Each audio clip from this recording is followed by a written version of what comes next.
Hello दोस्तों, आप सभी का स्वागत है मेरे यूट्यूब चैनल में। आज की कहानी है रूहानी इश्क भाग 36।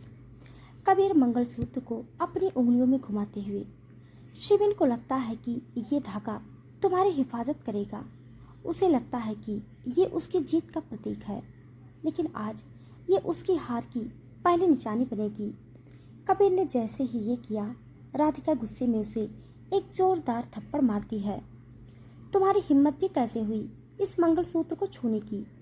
और हाँ, ये निशानी बनेगी, लेकिन तुम्हारी मौत की। ये करते ही तुरंत कबीर का आदमी राधिका के सर पर वार करता है, जिससे राधिका का सर घूमने लगता है। वो दोबारा राधिका को कुर्सी पर बांध देता है। उसके सर से थोड़ा खून बह रहा था। कबीर, ये उसकी आखिरी चेतावनी होगी। जब वो ये देखेगा तो उसका दिमाग काम करना बंद कर देगा, और जब एक शिकारी का दिमाग बंद होता है तभी वो जाल में फंसता है। शिविन उसे ऑलरेडी कबीर के प्लान के बारे में चल चुका था और वो खुद अपने मेंशन की तरफ बढ़ रहा था। तभी शिविन के फ़ोन पर एक नोटिफिकेशन आता है। वो जैसे ही उस फोटो को खोल कर देखता है, उसका गुस्सा 7वें आसमान पर चला जाता है। फोटो में राधिका का मंगलसूत्र था, जिस पर खून के निशान थे। शिविन ने अपनी रिवॉल्वर निकाली और उसे लोड किया।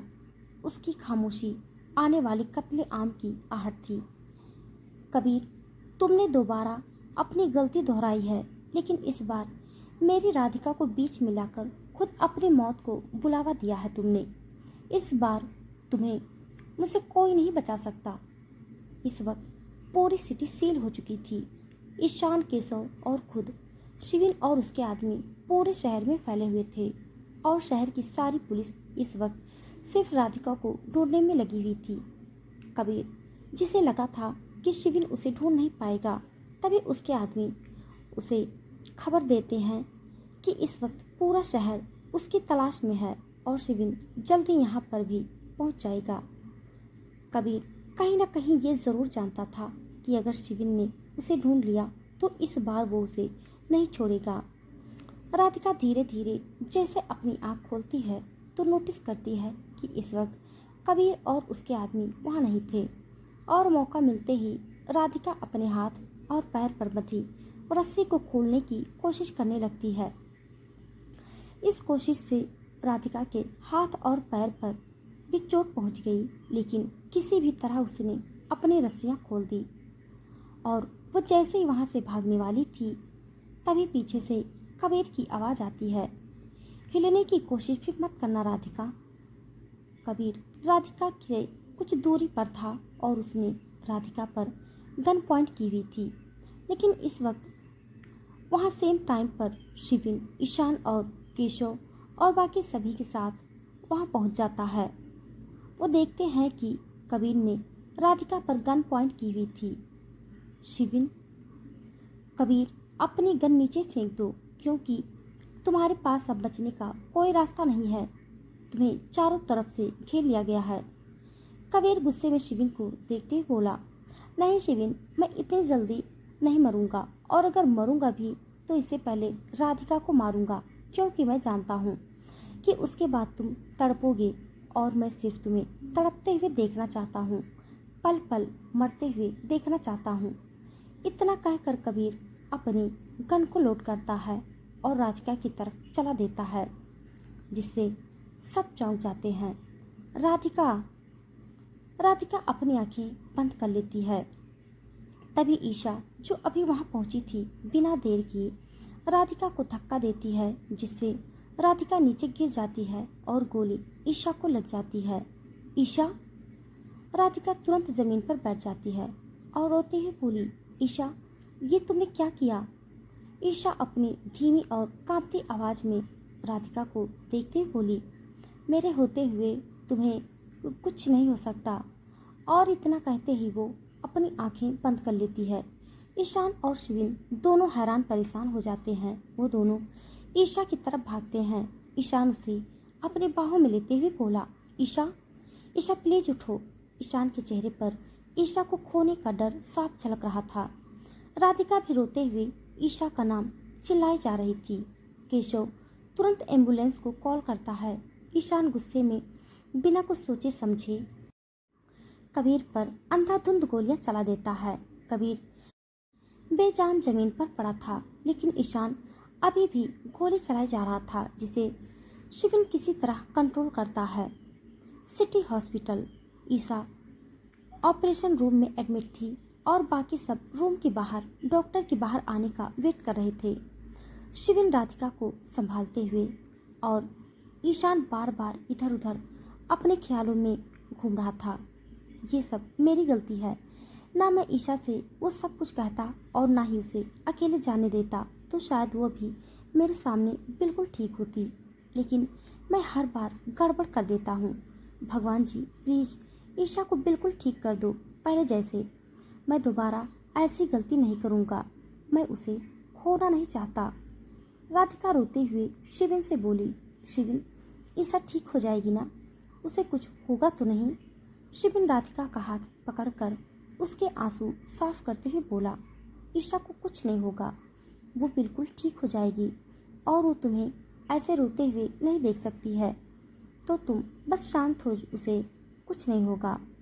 1 घंटे बाद डॉक्टर जैसे ही ऑपरेशन रूम से बाहर आते हैं, तभी ईशान उसके पास जाकर बोला, डॉक्टर ईशा कैसी है?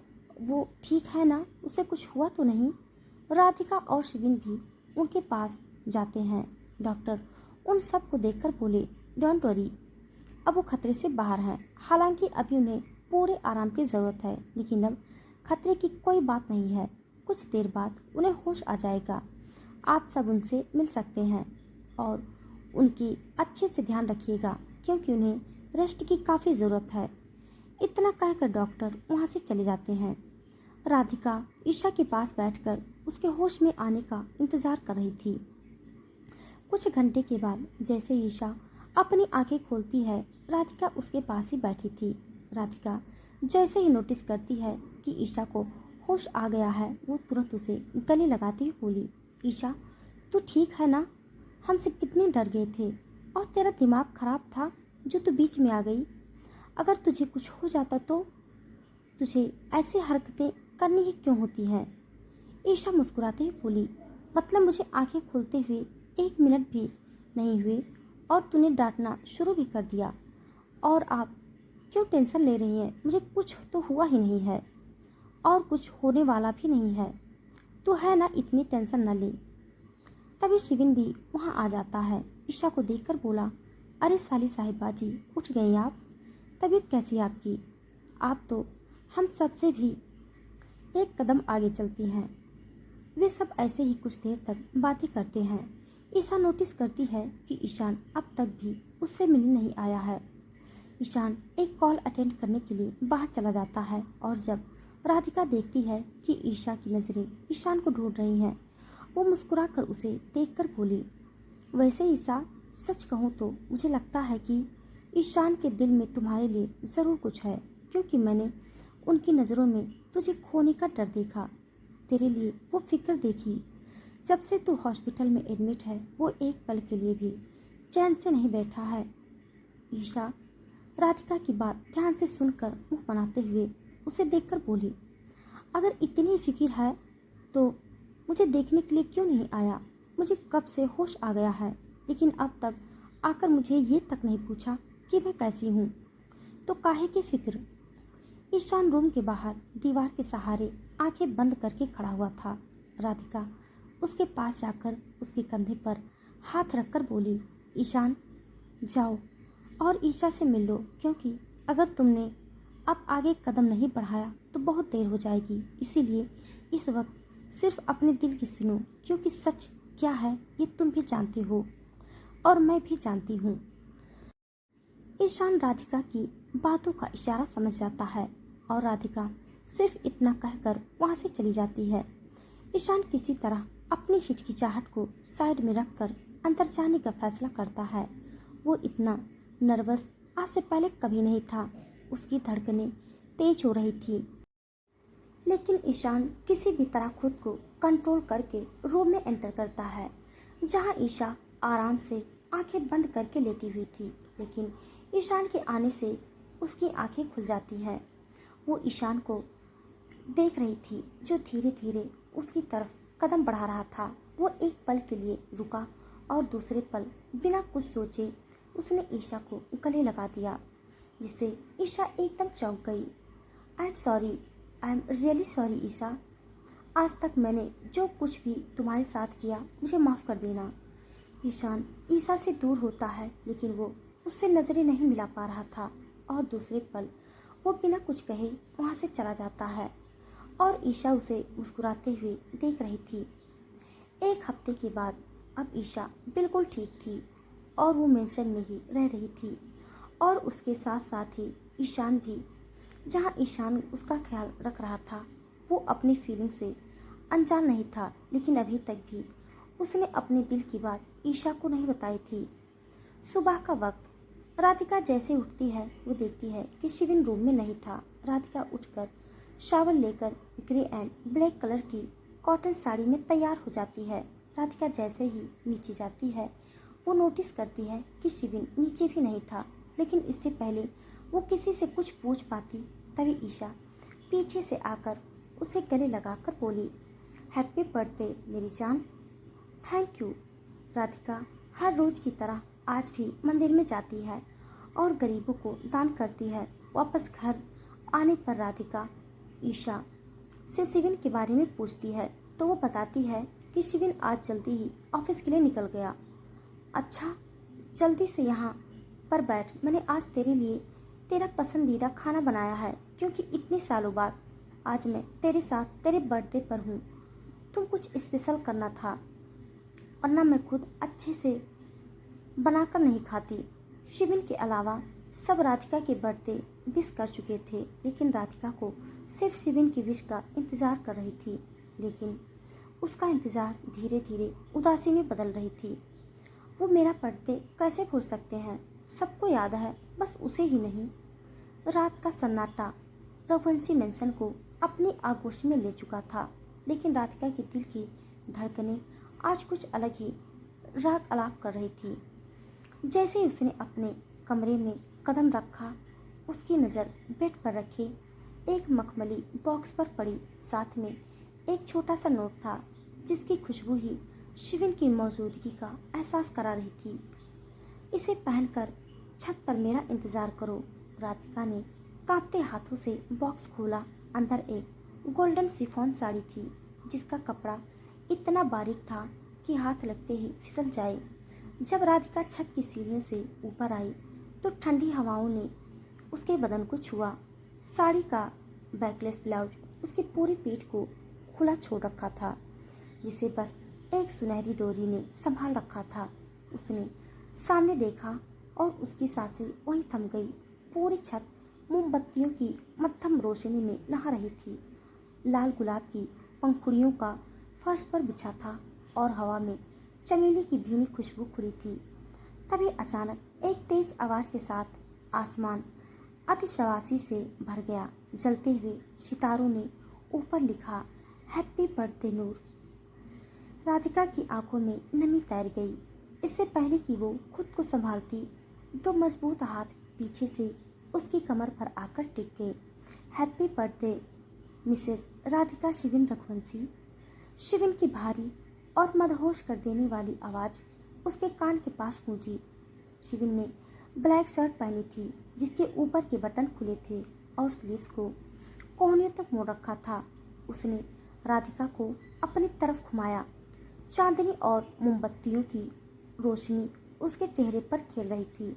शिविन ने झुककर उसके माथे को चूमा, एक ऐसा चुंबन जो सालों के दर्द को मिटाने के लिए काफ़ी था। राधिका धीमी आवाज़ में, मुझे लगा तुम भूल गए कबीर और उन सब चीज़ों के बाद। Thank you so much Shivin, ये सब बहुत ब्यूटीफुल है। शिविन ने उसे और करीब खींच लिया। मैं अपनी लाइफ की सबसे स्पेशल इंसान का दिन कैसे भूल सकता हूँ। तुम्हें भूलना मतलब अपनी धड़कन को भूल जाना, और ये तुम्हारा मेरे साथ पहला बर्थडे है, इसे मैं मामूली कैसे रहने देता। शिविन ने उसे टेबल की तरफ ले जाकर केक कटवाया। फिर माहौल को और भी रोमानी बनाते हुए वो एक घुटने के बल नीचे बैठा और अपनी जेब से एक बॉक्स निकाला। उसमें एक नायाब रेड डायमंड की अंगूठी थी। उसने राधिका की उंगली में उसे पहनाया और फिर उसके फिंगर टिप्स को बहुत ही प्यार से चूमा। शिविन, राधिका, सिर्फ ये बर्थडे नहीं है, मैं तुम्हारे साथ अपनी लाइफ का हर पल सेलिब्रेट करना चाहता हूँ। मैं तुम्हारे बिना एक सेकंड भी नहीं रह सकता। मैं तुम्हारे साथ बूढ़ा होना चाहता हूँ। क्या तुम मेरा साथ दोगी? मैं तुम्हारे साथ सिर्फ आज नहीं बल्कि अपनी ज़िंदगी की हर सुबह और शाम बिताना चाहता हूँ। राधिका की आंखों में खुशी के आंसू बहने के लिए वो खड़ी हुई और शिविन का हाथ पकड़कर बोली, मैंने कभी नहीं सोचा था कि कोई मुझसे इतनी मोहब्बत करेगा, पर तुमने मुझे गलत साबित कर दिया। तुम मेरे लिए सबसे कीमती तोहफा हो जिसे मैं कभी नहीं खोना चाहती। तुमने मुझे वो सब दिया जो मैंने कभी सोचा ही नहीं था, प्यार, इज्जत, फिक्र, सब कुछ। पर सबसे पहले खूबसूरत यह है कि मेरी रूह तुमसे जुड़ गई है। सच तो यह है शिविन, मोहब्बत हो गई है आपसे। जैसे ही राधिका रुकी, शिविन ने उसे एक टाइट हक में खींच लिया। उसने अपना चेहरा राधिका की गर्दन में छुपा लिया और राधिका ने भी अपना चेहरा शिविन के चौड़े सीने पर रख दिया। जैसे ही राधिका रुकी, शिविन ने उसे एक टाइट हक में खींच लिया। उसने अपना चेहरा राधिका की गर्दन में छुपा लिया और राधिका ने भी अपना चेहरा शिविन के चौड़े सीने पर टिका दिया। हमारी रूहें तो मिल चुकी हैं राधिका, आज मैं तुमसे हर तरह से जुड़ना चाहता हूँ। क्या मुझे तुम्हारी इजाज़त है? राधिका की धड़कनें एक पल के लिए रुक सी गई। उसने शर्माते हुए अपनी पलकें झुका ली। शिविन ने उसकी ठुड्डी को पकड़कर उसका चेहरा ऊपर उठाया और उनकी नज़रें एक दूसरे में खो गई। राधिका ने अपनी नज़रों से उसे परमिशन दे दी। शिविन ने धीरे से उसके गालों, माथे और नाक को चूमा। फिर उसने अपने अंगूठे से राधिका के होठों को सहलाया। राधिका ने कसकर शिविन का कॉलर पकड़ लिया। जैसे ही शिविन ने उसके होठों को अपने होठ में कैद कर लिया, वक्त जैसे ठहर गया। उनकी धड़कनें एक साथ धड़क रही थी। वो किस पहले बहुत ही कोमल थी, पर धीरे धीरे उसमें जुनून और शिद्दत बढ़ती गई। शिविन की सांसों की गर्माहट राधिका को मदहोश कर रही थी। कुछ देर बाद वो रुका और राधिका की आंखों में परमिशन मांगी और फिर वो एक गहरे मिलन में खो गए। शिविन की पकड़ उसकी कमर और पीठ पर और मजबूत हो गई। जब राधिका थोड़ा शर्मा कर वहाँ से हटने लगी तो शिविन ने उसका हाथ पकड़ लिया और मुस्कुराते हुए कहा, आज आने की जिद ना करो, यूं ही पैरों में बैठे रहो। उसने राधिका को दोबारा करीब खींचा। उसकी पीठ अब शिविन के गर्म सीने से टकरा रही थी। शिविन ने झुककर उसके कंधे पर मौजूद उस छोटे से तिल को चूमा। राधिका के मुंह से एक दबी हुई सिसकी निकली। शिविन ने बहुत ही नज़ाकत से उसके ब्लाउज की डोरी को ढीला किया। साड़ी का पल्लू सरक कर नीचे गिर गया। शिविन ने उसे धीरे से बेड पर लिटाया। मध्यम रोशनी में राधिका किसी सुनहरी मूरत की तरह चमक रही थी। शिविन ने एक बार फिर उसके होठों को चूम लिया। उसके हाथ राधिका के चेहरे से होते हुए नीचे की ओर बढ़ रहे थे, गर्दन से होते हुए उसके क्लीवेज के पास रुके। शिविन ने वहाँ अपना चेहरा झुकाया और राधिका के पूरे शरीर में बिजली से दौड़ गई। राधिका ने कसकर बेड की चादर को खींच लिया। शिविन ने अपनी शर्ट उतारी। उसके एब्स को देखकर राधिका की सांसें और भी भारी हो गई। उसके एब्स और मस्कुलर चेस्ट को देखकर राधिका की सांसें और तेज हो गई। उसने शिविन की गर्दन और चेस्ट पर अपना प्यार जताया। शिविन ने राधिका के दोनों हाथों को ऊपर ले जाकर उसकी उंगलियों में अपनी उंगलियां फंसा ली। गर्मी और जुनून का एक लावा उनके बीच बह रहा था। शिविन ने उसके पैरों के पास जाकर उसके पैरों के अंगूठों को चूमते हुए उसे एक खूबसूरत पायल पहनाई। शिविन, अगर तुम अभी भी चाहो तो मैं रुक सकता हूँ। राधिका ने मुस्कुराकर उसकी गर्दन के चारों तरफ अपनी बाहें डाल दी। अगर तुम मुझे प्यार करना चाहते हो तो मैं क्यों रुकूंगी। उस रात रघुवंशी मेंशन के उस कमरे में कोई फासला नहीं बचा। लाल इश्क कि वो ताबिश उनके जिस्मों से होती हुई उनकी रूहों में हमेशा के लिए उतर गई। आज ही कोई आम रात नहीं थी, ये मोहब्बत की रात थी जिसमें दो मोहब्बत मिल चुके थे। आज दो अलग अलग मोहब्बत करने वालों का संगम हुआ था। आज राधिका शिविन की और शिविन राधिका का हो चुका था। तो दोस्तों, आज के लिए बस इतना। इसके आगे का भाग जानने के लिए आप सब मेरे साथ बने रहिए। मेरी कहानी आप सबको कैसे लग रही है कमेंट बॉक्स में जरूर